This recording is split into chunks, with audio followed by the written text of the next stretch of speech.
I have to admit to you, have been as a senator my whole 36-year career involved in, I've worked with a lot of folks out here in civil rights issues. I thought, man, you can't turn this back, that you could defeat hate. I thought we could actually defeat hate.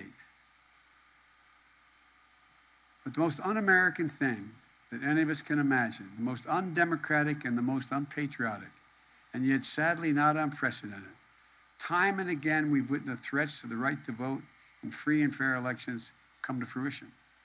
Each time we fought back. We've got to continue to fight back today. I want to thank Martin Luther King III for leading marches on voting rights during the anniversary of the March on Washington on August 28th. Vice President and I and our colleagues here have spent our careers doing this work. It's central to our administration. On the anniversary of Bloody Sunday, I directed each and every federal agency to promote access to voting from each agency heeding that call. For example, the Department of Veterans Affairs, I asked them to make it easier for veterans and their families to register and to vote at VA facilities, so it'll be open. In addition, the U.S. Department of Justice has doubled the voting rights enforcement staff. We got a long way to go, though.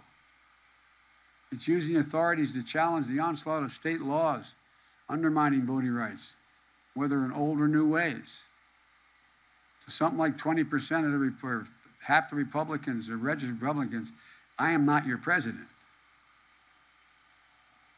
Donald Trump is still your president. As we Catholics say, oh my God. But look, the focus is going to remain on discrimination and racial discriminatory laws. Georgia's various new anti-voting laws. And let's be clear about Georgia, Dr. King's home state and the home state of someone who has literally stood in his shoes as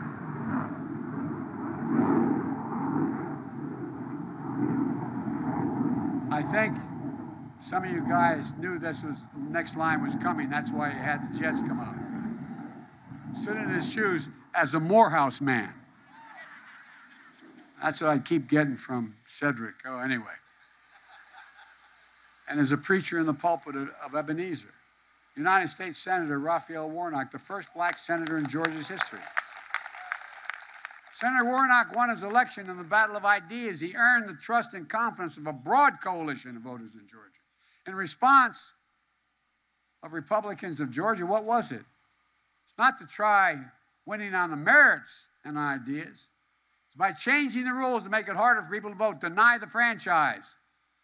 The Vice President has been leading our administration's efforts, and we've supported Democrats pressing to enact critical voting rights bills since day one of this administration, making sure we have unanimous support. But each and every time, the Senate Republicans block it by refusing even to talk about it. They're afraid to even just debate the bills in the U.S. Senate, as they did again yesterday, even on a bill that includes provisions that they've traditionally supported.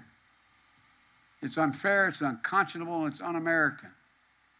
And this battle's far from over. The door has not been closed. John Lewis Voting Rights Act will soon come up for a vote, named after our dear friend we still miss dearly, but whose voice we hear every day in our hearts and our conscience.